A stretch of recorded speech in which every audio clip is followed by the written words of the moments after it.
Everybody, welcome to the show. You know where you are. Well, I hope you know where you are. Expert Talk with Tigo. And as always, I love bringing experts. You know that. I love bringing people that have creative minds, that have gone through journeys you can relate to and come out the other side smelling like roses sometimes. I don't know about that. But today, now if you've thought about real estate, if you said, man, if I could only sell something, I could make that 7 or 8 figures. If you said, if I was in the know, then I'd know where to go. Today is the day you want to be watching the show, because today we got Bryce McKinley here, and he is going to share his journey. He's going to talk to you a little bit about something called wholesale real estate. Now, that is not those little yellow stickers that you see on the meat at like the grocery store. This is real stuff. He knows what he's doing. You want to be here today, so sit right there. We'll be right back. Expert Talk is brought to you in part by PodNation TV, the podcast to broadcast network.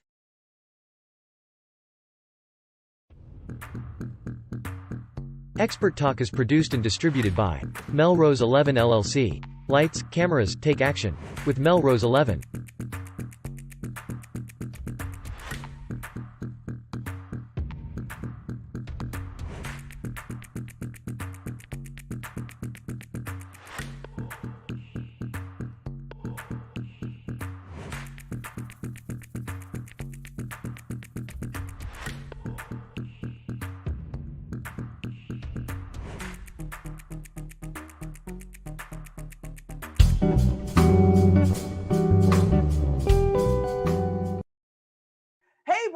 Welcome to the show. What's going on, lady? I'm excited. Thank you so much for having me. How are you? I'm amazing. I'm even better now that you're here. You know, I'm a little confused because your hat's going backwards. What does that say? Yeah, so this says sharpen. I've got a few of them. I've got a dark one somewhere around here. But yeah, I've got a few different hats. It says sharpen, like the Bible says, right? Like iron sharpens iron, so does one another to his brother.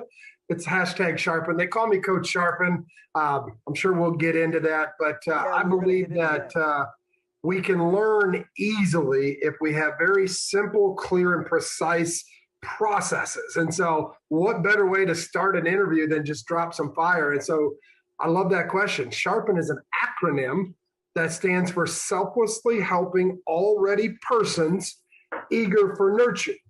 Oh, wow. Yeah. And so I do a lot of live streams and live content. And so when I do, it actually reverses. And yeah, that's what that's for. Now, see, he knows the next question I'm about to ask is, how do I get my hat? I mean, you can't share that and not give me a hat. What's going on? How do I get my hat, Bryce? What's up? I think the store that I got it is called Lids. I created a really good relationship with the hat guy at the mall, and now every 3 months I just go in and get a new supply. So he's got my pattern. I don't sell them. It's really just for me and my content, and that's about it. I'm thinking you need to do like Sharpen E or something with a little hyphen or whatever, and then we could be all part of your tribe, just kind of like some sharpeners kind of thing? Yeah, something like that. Sharpeners, Sharpen Junior, something, so we can be a part of your tribe, because you know that, we're raving fans. I know I'm a raving fan.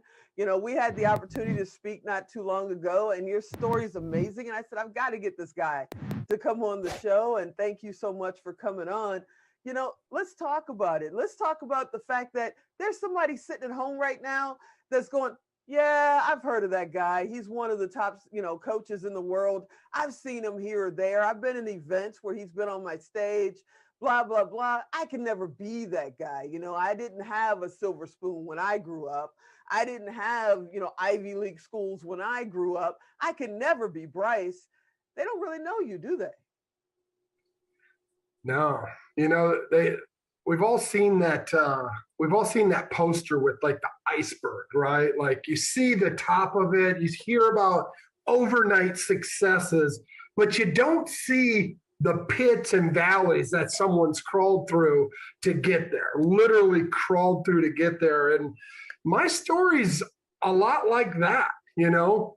And so hopefully by the end of this interview, you know, my intention, Tigo, is to not only share my story, but my intention is to encourage anyone and everyone that's listening that anything is possible. I mean, I came from nothing. I built a massive organization, lost it all, and I've been able to build it back up with little to no formal education. I mean, I believe that there's always light at the end of the tunnel, and when you're in a shadow, there's light somewhere casting that shadow. And so, like a sword being crafted by a master craftsman, sometimes you have to just go through the fire to be sharpened for your calling. And so, if you're listening to my story, I hope that you're not just inspired to trust the process, but you keep on pushing. Absolutely. Absolutely. And you and I, you know, we come from pretty much the same neighborhood, south side of Chicago. It's like, we know what that is. And in the south side of Chicago, it's always going to be inside me. But that city can eat you up if you don't have, you know, the right people in your corner, if you get involved in the wrong environment or something, or just happen to be standing in the wrong spot at the wrong time, you know, your life can change forever. And you went through a journey like that when you were just a teenager, correct? Yeah. I mean, at the end of the day, it was a rocky roller coaster, you know. I remember even after, as I look back, you know, on what I went through, like I remember the like ignite moment, like the punch in the gut that kind of said, all right, this is who you are. Mm-hmm. But it took years trying to find that. You know, I grew up in a very cult-like religion. Tigo, do you mind if I get vulnerable with your audience? Can I share? Oh yes, please. I'm all ears, and I know they are too. Yeah, so this might be a little longer answer, but I think that someone listening to this that is looking for the expert, that just wants to understand, like, why should I listen to this guy? Is because my story doesn't just start as a teenager. I mean, my story as an entrepreneur starts like way back when I was 5, 6, 7 years old. I always had this determination to look for validation. I mean, how many of us entrepreneurs wanted validation? We wanted our mom or our dad to be happy. We wanted our boyfriend, girlfriend, husband, spouses, whatever, to be happy. We looked for validation. Yes, sir. Well, I knew growing up very poor in like a cult-like religion, that I needed to help my family out. And that's what we do in the Chicago, right? Like I almost said in the Chi, because that's the hood coming out of me. Right, there it is. Like in the Chi, like we help each other out, you know? And so it's like growing up in Northern Illinois, back and forth from family on the Illinois-Iowa border, hanging out in Chicago in the inner city, like I knew that I was destined to help a crowd. And at the time I thought it was my family. And so while I looked for validation from my parents, like, hey, am I doing a good job? Hey, Dad, come out and play. Like, no, go play. I got work to do, kind of thing. Dad's working 2, 3 jobs. Mom's babysitting in the afternoon and working a job in the morning when me and my brother went to school. I wanted to help. And so my journey in entrepreneurship and in my expertise, and I'm sure we'll get into it, which is really sales and persuasion, started out like 7, 8 years old. Wow. And I begged my parents for an opportunity to get a job. I wanted to be a paper boy, like the dream, right? Everybody wanted to be a paper boy back in the 80s, late 70s and 80s, right? And Tigo, I don't know if you ever had a paper route or if you know or remember, but do you remember? 2 weeks. Did you? For 2 weeks. Yeah, we'll get into that later. Like yeah. You remember the little tear-off tabs you had to go around and collect, and that was kind of like their receipt? Yep. Well, we had competitions in the paper route company, right? It was the Daily Dispatch. I don't know if you remember that publication. It was a smaller publication. Yeah, I don't remember that one. Yeah, and I went to work for them. I went knocking on doors, selling newspapers. One day I came home, however, and my parents had me sit down at the kitchen table. Okay. And of course, I mean, no disrespect to Karen's out there, but her name was Karen and she fit the stereotype. Uh-oh. Karen, my route manager, sat me down and she said, I just assumed you were older than what you were. I mean, mind you, fast forward 40 plus years, like I'm 6'5" and 265. I'm a huge man. I was also a huge kid. Mm-hmm. What I didn't realize is you had to be 10 to have a paper route in Illinois. That was kind of their, like, the rule. So I was losing my job. I was getting fired for what would be the first and last time of my life. I was no longer going to allow someone else to determine my destiny. Wow. So I remember looking at my dad, and my dad was just kind of like, eh. My mom, I could tell she was sad for me. Then I looked back at Karen and I said this. I said, Karen, obviously you thought that I could do a great job and my parents believed in me. Why don't we just put the route in my dad's name? And if I do a good job when I turn 10, give me more responsibilities. Wouldn't you know it? She did exactly that. I turned 10 a year and a half, 2 years later, and I had 6 routes. And not only that, by the time I turned 10, I had everyone off the old knocking doors and tab receipts. They were paying their bill in the office. And so I was actually getting paid more per customer than anyone in the organization. Wow. Making more money at 8, 9, and 10 years old than my parents were combined with their 3 jobs. I was hustling, lady. I remember taking them out to eat and after church on Sundays and buying dinner for the family. It was a good feeling. I love being able to provide, and I found solace in that. It's a great feeling, that's for sure. Yeah. Unfortunately, that shadow that I talk about came around that 11, 12-year mark. You see, my parents ended up going through a divorce like a lot of families nowadays do. And my mom moving into subsidized housing and the projects, and my dad moving out to a different area of town and being kind of the weekend dad that he was. Like, this is what the court said. I found myself engulfed in gangs and violence and drugs and drug dealing. And wouldn't you know it, by the age of 17, I was facing 2 counts of manslaughter, some conspiracy and drug trafficking charges. Like, my life was going down the drain.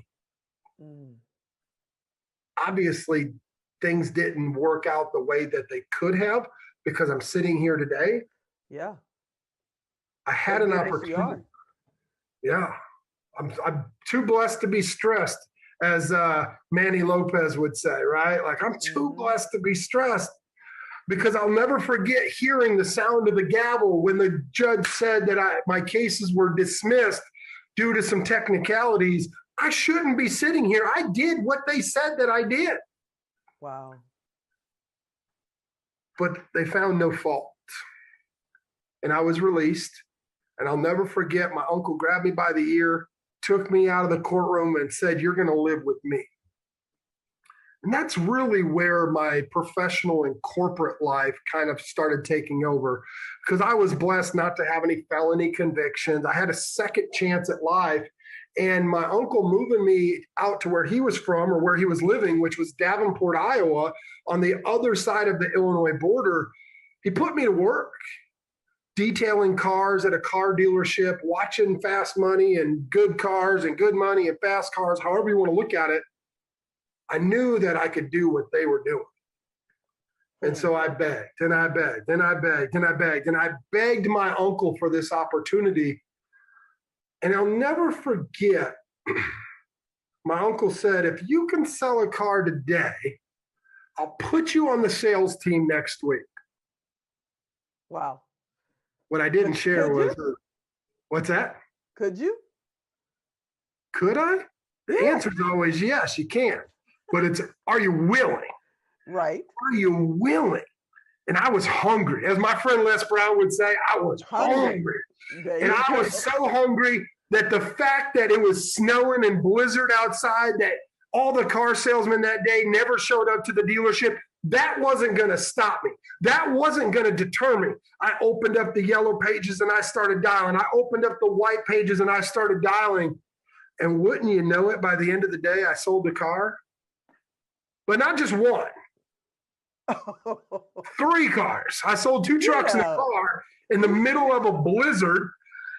Excuse me. And I was hooked. I was hooked. I love the art of persuasion, and more so helping people get what they want.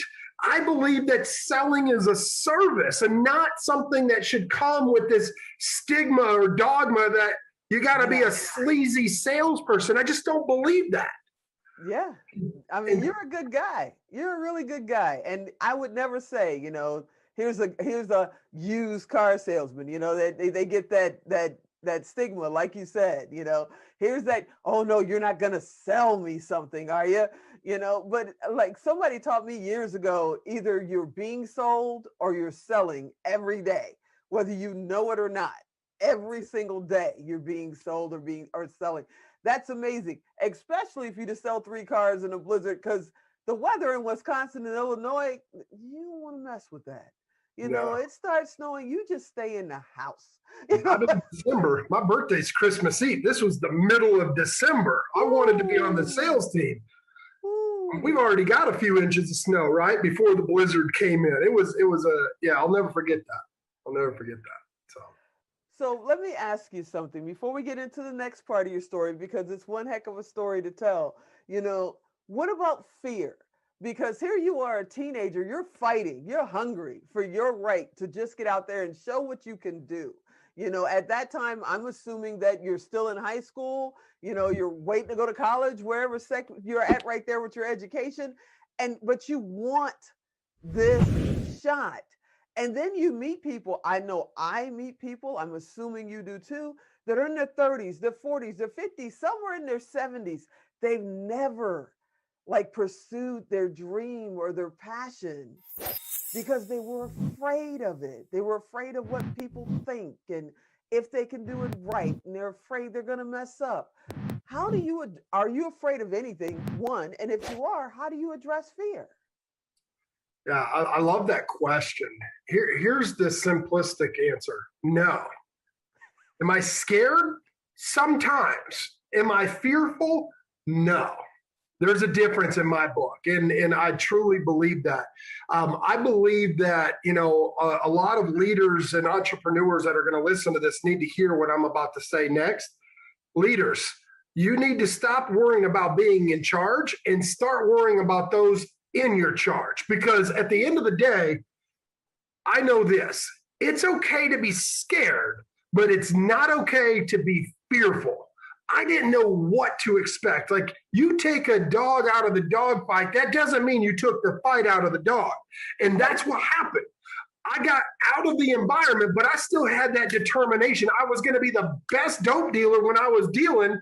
Now I'm going to be the best car salesman I could be. I didn't know what it looked like, but I knew that I had a shot. I knew that I had an opportunity. And if that door was open, I was willing to step through. Sometimes you have to step through the door, not knowing what's on the other side. Even if you get a black eye, you still went into the next room. You still went to that next level. You learn from it, and now you might peek around the door as you step into it. There's a difference, right? So being scared and being fearful are 2 different things. I always, I've really been thinking about this. Honestly, it's crazy that we're talking about this because literally in the last month, a lot of things have been happening in my faith walk and my mission in life. And I'm sure we're going to get to that. It has nothing to do, but everything to do with where it's gotten me here. But I'll tell you this. I was in deep meditation about 3-4 weeks ago, and I heard the voice of God. I call him bro because he's kind of gangster to me. You can call him Allah, Jehovah, Jireh, whatever. I call him bro. He's pretty gangster. I heard him say this. It's okay to be scared. Just don't be full of fear.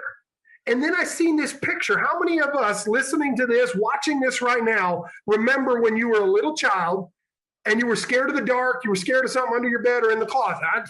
Growing up where we grew up, everything, right? Oh, yeah. Yeah. Always keep that head on the swivel. Run to your mom's room, run out to the couch, and you're being held and you're embraced. You're no longer fearful. You're still a little scared. Mm-hmm. That's okay. That's okay. Knowing that you're safe and being scared is okay. But not allowing fear to dominate will allow you to step out on faith.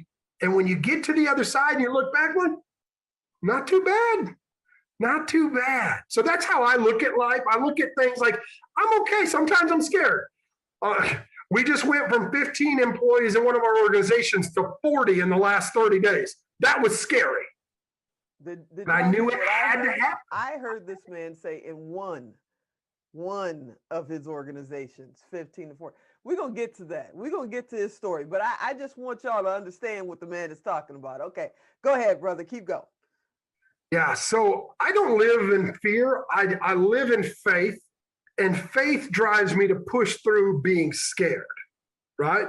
And so I took that bull by the horn. My uncle gave me the shot. I made it happen. He put me on the sales team, and I went to work. That's all I knew how to do was just work and grind. I barely graduated high school. My credits transferred, and when they transfer out of the city, they don't really mean a whole lot.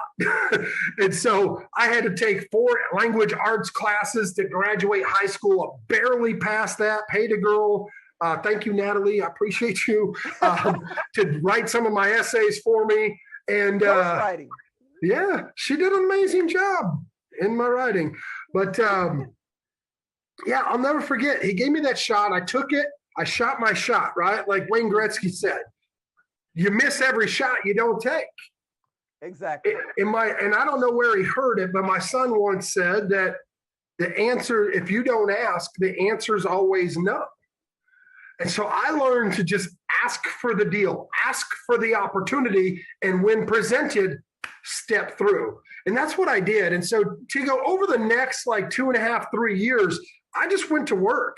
I didn't know what I didn't know. I didn't know that even to this day, 2021, as we're recording this, that the national average car salesperson closes between 12 and 13 deals a month.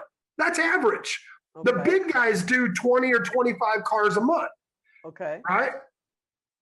My first year in the business, I was averaging 45 to 50 cars a month.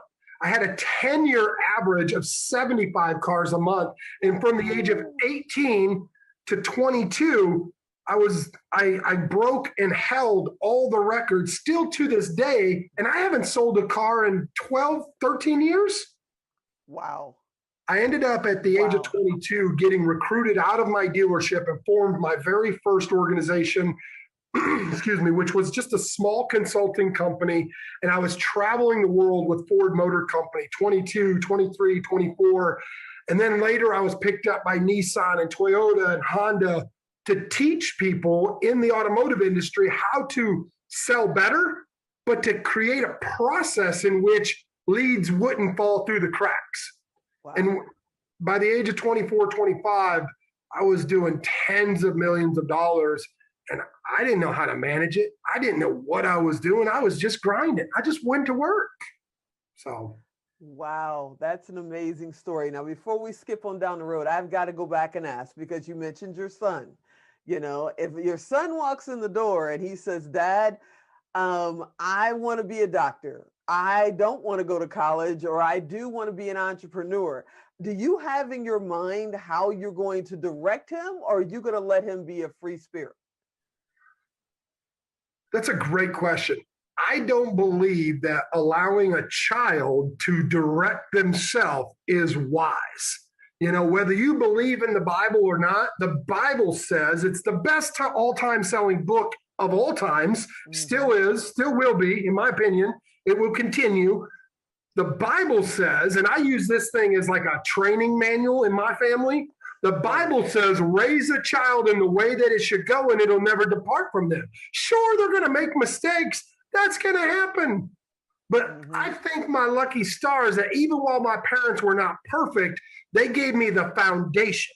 And so letting my child be a free spirit and pick their whatever, I'm not going to go into all the politics, but pick whatever they want to be professionally and personally and physically, like that's just not wise. That's not wisdom. They don't know what they don't know. I mean, you look at a toddler, right? Like they know the living room floor, and when they bump their head, oh, there's a coffee table. Why would I let the 2-year-old decide what they want to do with their life?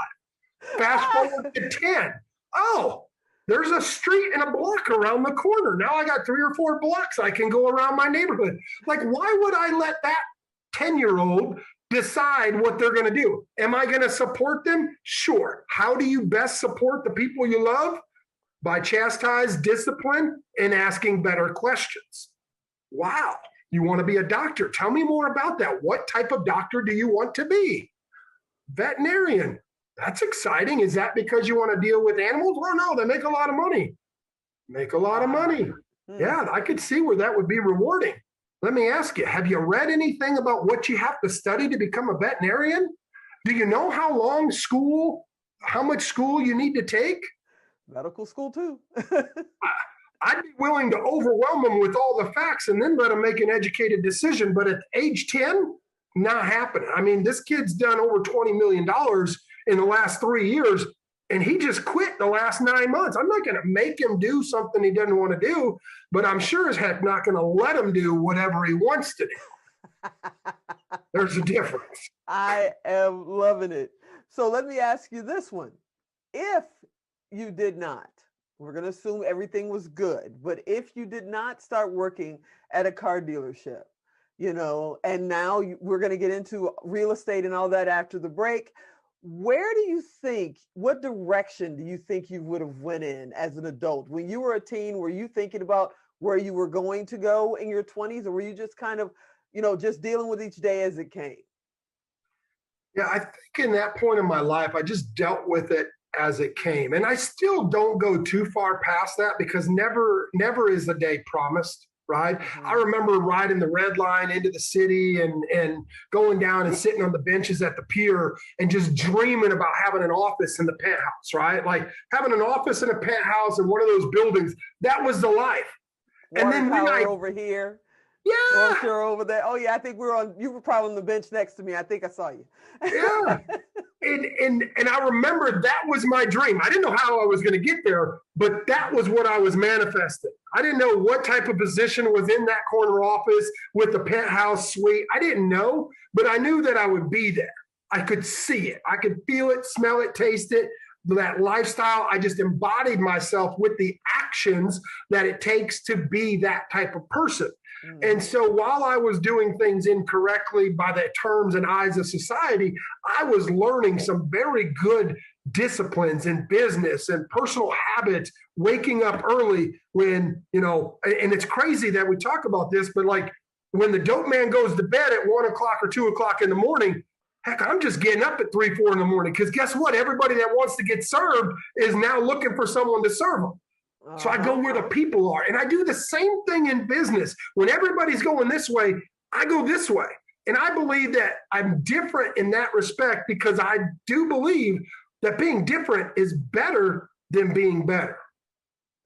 You know, I know you are the Muhammad Ali of sales, of influence, of just finding your way. You're a fighter, man. You float like a butterfly. You know, sting like a bee.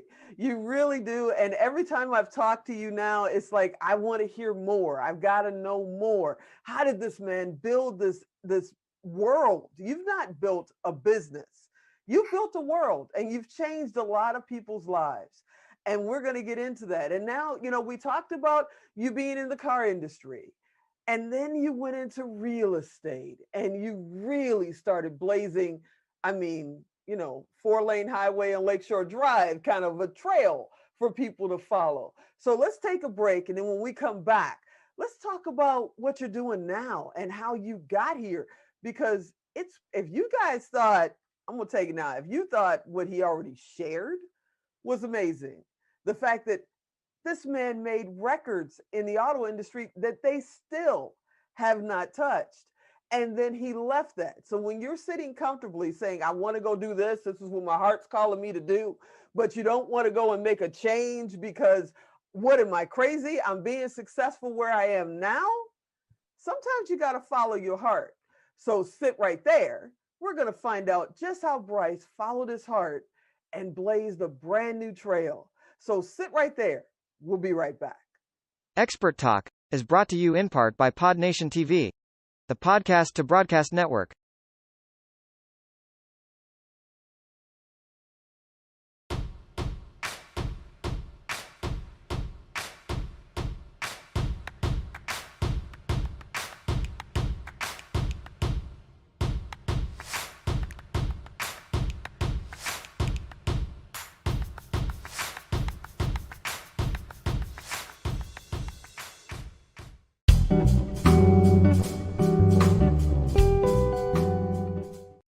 Hey, welcome back. And you guys know where you are, Expert Talk with Tigo. And we're in the middle of talking with Bryce, and he's shared his journey to this point.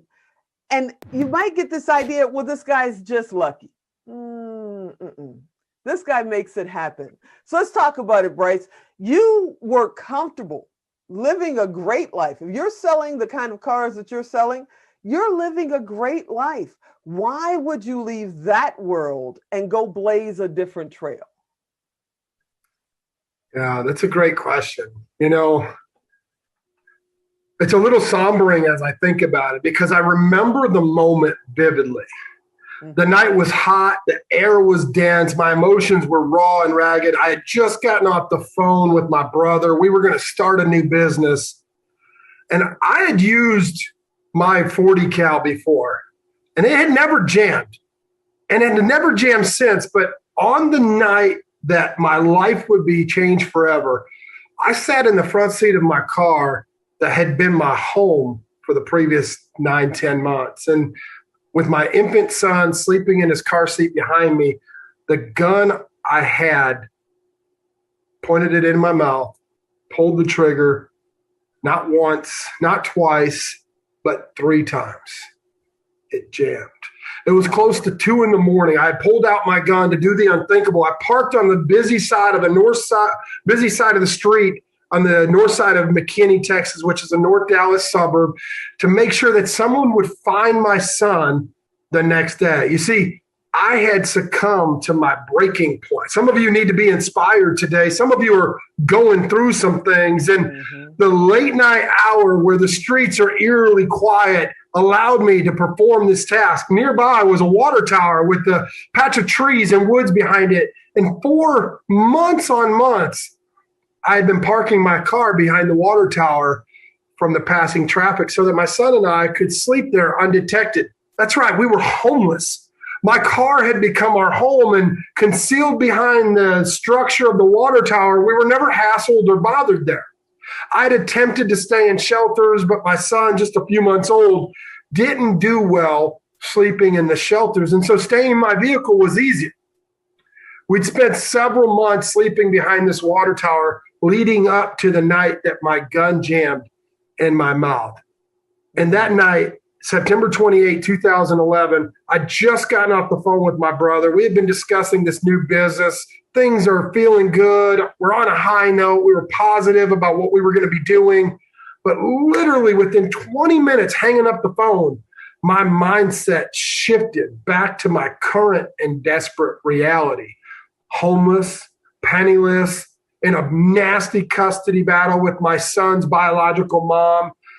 Months of court battles, lawyer fees had burned through my savings, and I sunk into like deep feelings of just giving up. You see, life had hit me hard. My world was crumbling, and everything going forward just felt too difficult to overcome.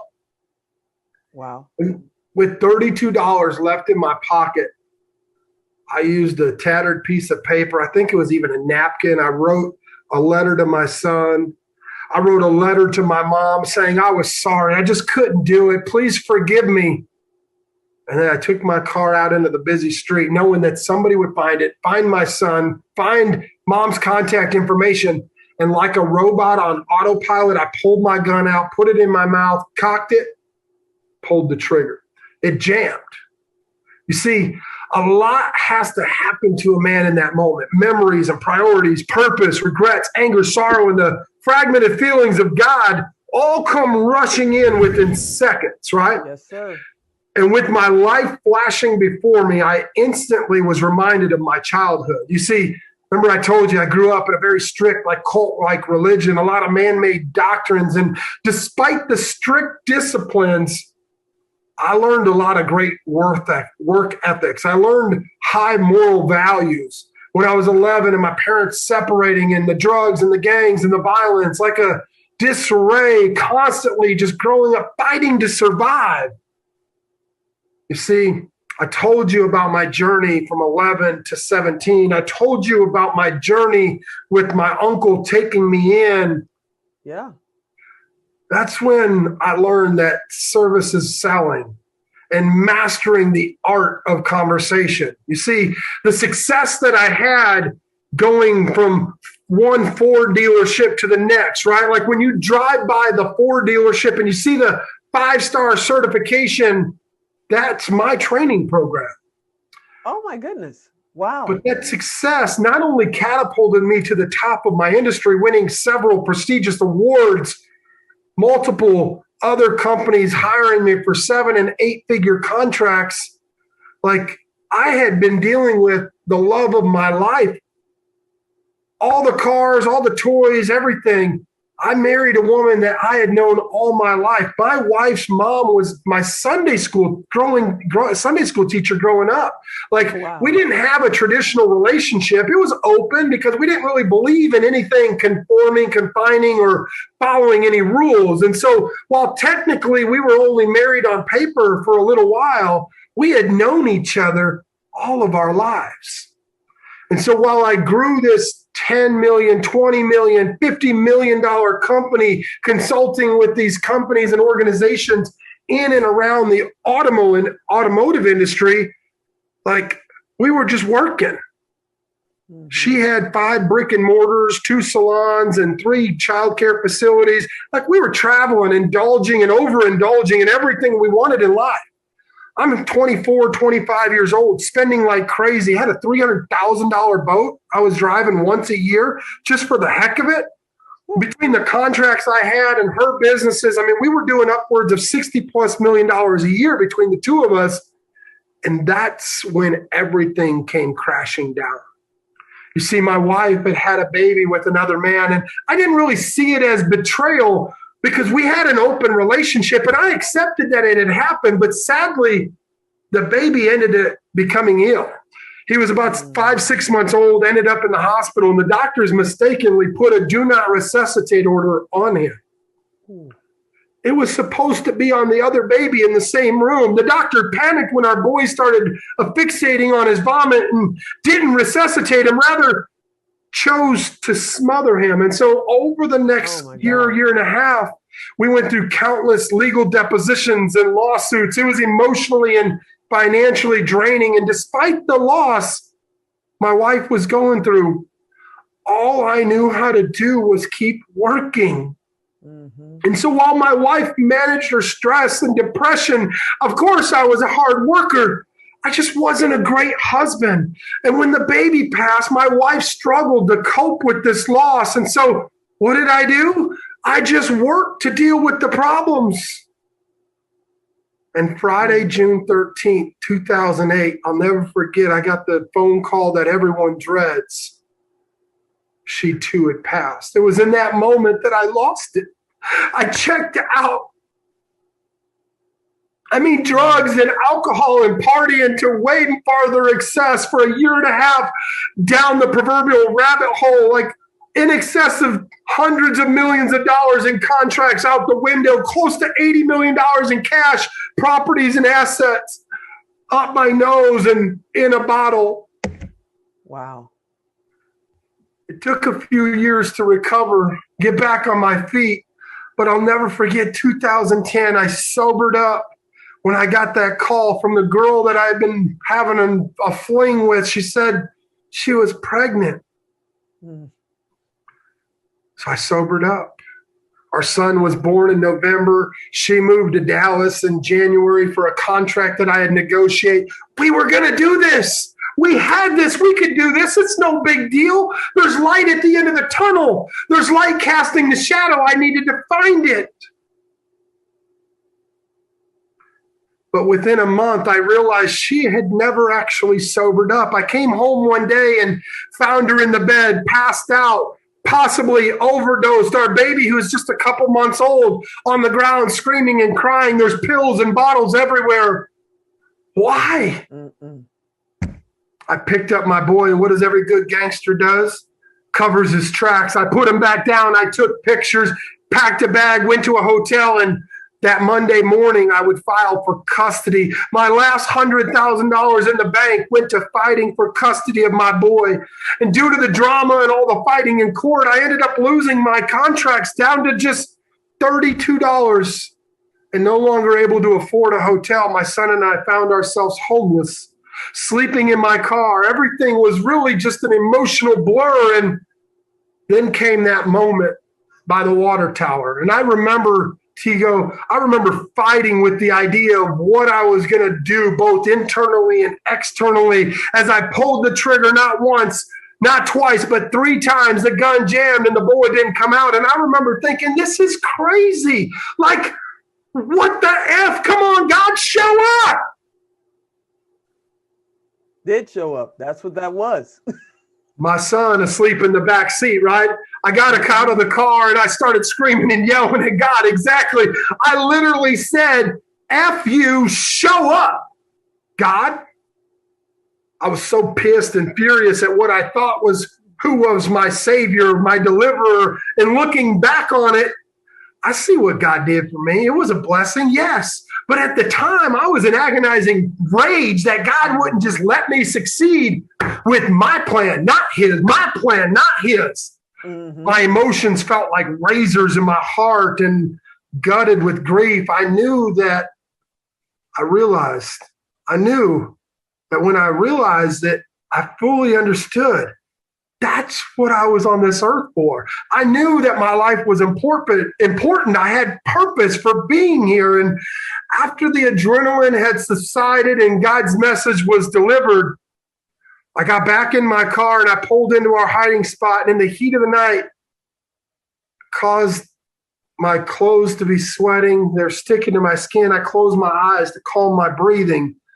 And I heard my son's voice. Even though he was a baby, sleeping undisturbed in the back, I heard him speak to me. I know babies don't talk at that age, right? Just a few months old, but I heard his voice so loud and clear. It's the same voice that he uses today when he yells up the stairs like, hey, Dad, can I go outside and play? In that terrible yet life-altering moment, I heard his child-filled, child-faith-like voice speaking directly to me. And the voice said, Daddy, everything's going to be okay. Wow. As if he was wide awake, confident young boy just speaking loving, encouraging words to his dad. And transfixed on this message, I turned around and saw this boy just sleeping. I can honestly say, like, I felt his presence, like the caring child that would later enrich my life and many others, becoming my best friend, was right there with me in spirit and strength. And he reminded me of my worth, but more so my abilities. And I knew that instantly giving up was not an option. I fell asleep. I really don't remember the next few hours, but I woke up to a call from Wells Fargo Bank saying that I had some fraudulent activities on my account and I needed to come in and verify them. Okay. Old client wired me money. An apartment complex called me a couple hours later after leaving the bank. Hey, we got a place for you if you're still interested. I went out to my car and I'm just crying and I'm in thanks and everything just started snowballing. And I'm like, all right, I'm good. I'm comfortable. And over the next few months, I started looking for that new business opportunity. Like maybe I just go to work for someone, right? I'd establish myself and then start pitching my consulting again and going through the hurdles of entrepreneurship. I did it before. I'll do it again. Right. I was determined to look at everything. And that's when I found real estate. That's when I found wholesaling real estate, I discovered some unique loopholes. And while dabbling around and watching YouTube, I started calling homeowners to see if they'd sell their house at a discounted rate. But I didn't have money to drive around Dallas-Fort Worth, so I did this over the phone and via email. And wouldn't you know, I conducted 23 transactions my first month, 37 my second, and that's when I knew I could build an empire in real estate. Put that in perspective, Tigo. Most people never do more than 10 transactions in their life in real estate. I did over 50 in my first 90 days, and I didn't know what I was doing. Wow. And here we are today. You fast forward almost 10 years. It'll be 10 years this fall. Fast forward, we've done a little over 10,000 transactions between my partners and I and our team. Just been blessed beyond your wildest dreams. Hired by Tony Robbins and Les Brown and Dr. Eric Thomas to teach my sales and real estate persuasion and process. I have no other words to say. I'm too blessed to be stressed. Man, you have a story that, when you look at your own life, I know when I look at mine, I hit brick walls. I hit one yesterday. I'm like, I'm done. I am done, and then I hear somebody like you and I go, okay, I can do this tomorrow. I can do this today. I'll get through this week. I'll work on next week. So I've got to ask, because I'm sure somebody out there is in their own dark space. And maybe they think there's no place to go, especially with COVID. We're quote unquote coming out of it. We'll see about that. But it's been over a year of, what do we do? What can't we do? Why can't we do it? We're fighting this demon that we can't even see. And they're going, maybe I want to be in sales. Maybe I need to go and see if I can sell cars, or maybe real estate is where I'm supposed to go. What advice would you give that person? How do they get started? Yeah, that's a great question. And I've learned to look at life knowing that I can overcome anything, and so can you. If Jonah can, if this guy can, or Bob can, Sally, Heidi, and Denise can, so can you. Find the story that resonates with you. But whatever you do, regardless of your circumstances, there's always a new or different perspective than the one that's holding you back. And I truly believe that life is filled with explanation. And so if you live life as if there's another explanation, you can see other massive opportunities with all kinds of possibilities. There's always light at the end of the tunnel. Yours may just be a little longer than some. And so think about it this way. When you're in that shadow and that light is casting the shadow, go look for it. Keep pushing, keep searching, trust the process. Let the fire inside of you sharpen your will, right? They call me Coach Sharpen. So my friend, sharpen your skills and know that the best work you can do is the work you do on you. Ooh, that's deep. That is so true. Yeah. That is so true. I know I've got to let you get out of here, man. I've enjoyed this. But before I let you go, please tell me what's next. What's coming up next for Coach Sharpen? Yeah, I love this question. And this is completely off of real estate. If you want to learn more about real estate, we can talk about that and what we've done and how we've done it completely virtual. But this is the curveball in the interview, Tigo. I believe that everything happens by putting it out there and letting it come back. And so I had a vision about 3 years ago that I was sitting on some sort of platform or speaking stage. And mind you, I've spoken with the greatest of the greatest minds in the secular business world, Tony Robbins, Ty Lopez, Dr. Eric Thomas, you name it, John Maxwell, out there, here in business. Mm-hmm. I had a vision about 3 years ago. I was on stage and there was millions of people and I didn't know what it meant. So I've been looking for clarity.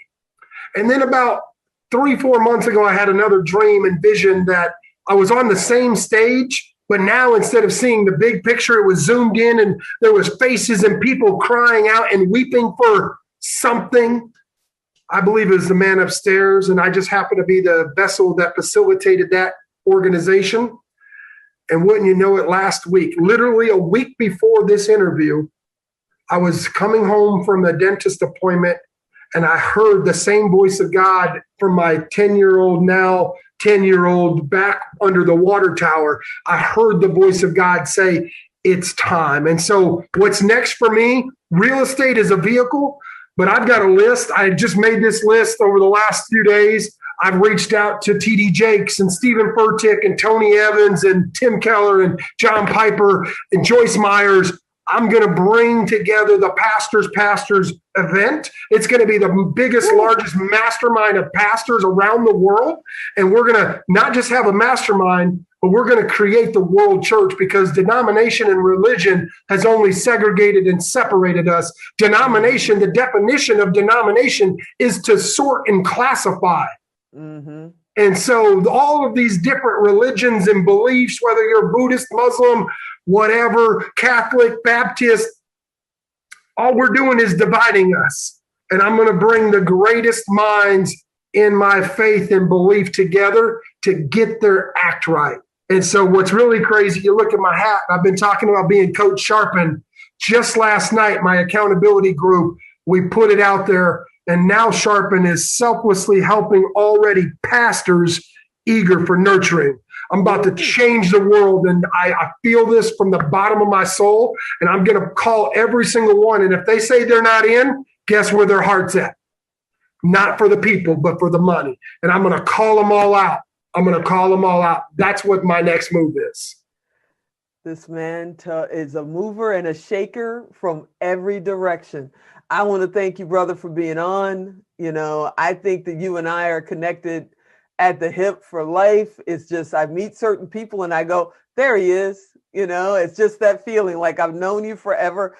And your story, I know we told this much of it. I know a lot of people want to know about wholesale real estate and all that. Before the show, we talked about doing a Q&A session live, and we'll bring you on and we'll focus on that so that they can get their questions and answers. But how do they find like your website? If they want to find information today, where do they go? Thank you for asking. So you can find me on any social media, either my first and last name, Bryce McKinley, BryceMcKinley, or Coach Sharpen, just like it sounds. Coach, like a football coach. Sharpen, just like you would sharpen an axe. Coach Sharpen. And then my website, if you want to look at like our real estate websites, it's everyhouse.io. If you want to buy or sell real estate with us, or if you want to learn our process, we have the REI Results Academy.com. REI, Real Estate Investing Academy, or Results, Real Estate Investing, REI resultsacademy.com, REIresultsacademy.com. We just built out a social platform, so it looks, feels, smells just like Facebook. We haven't even launched it yet live, but you can go there now and get registered. We've got an app coming out in the next week or two to where you can literally do deals right from your phone with our investors all over the world. We've got investors in China and Japan and Europe, and hundreds of thousands of investors right here in the U.S. Literally, we haven't even went live, and we've already had $1 million offers from other organizations in the real estate space, because this is going to change the world. And so REIresultsacademy.com, if you want to just get plugged into the community, join the social network that we're creating in real estate, and then everyhouse.io if you want to actually sell or buy a house from us. I thank you so much. You're amazing. I know this is one of many times we'll sit down, and who knows, maybe we'll stand on the same stages together one day when this COVID thing is finally, pushed down the road somewhere or squished like a bug that it is. But I want to thank you so much, brother, for being on the show. It's my pleasure. Thank you so much, Tigo. And thank you for listening, those of you out there, and just be encouraged. If you still got breath, you still got a reason to live. So you know what time it is. Get up, pick it up, and let's get going. I hope you enjoyed this episode. I hope, as always, you'll come back and see the next episode of Expert Talk. His hat says sharpen, and the one thing I think of, hindsight is 2020, but if you sharpen your vision, it could be 2020 ahead too. Look for the light, find out what you need, and if you're interested in being an entrepreneur, come back to Expert Talk. I'm always talking to amazing people. Or go find Coach Sharpen. because it sounds like, no, it doesn't sound like it is. This man has a vision of life, not just of business. And as always, I'm Tigo, and I'll talk to you next time.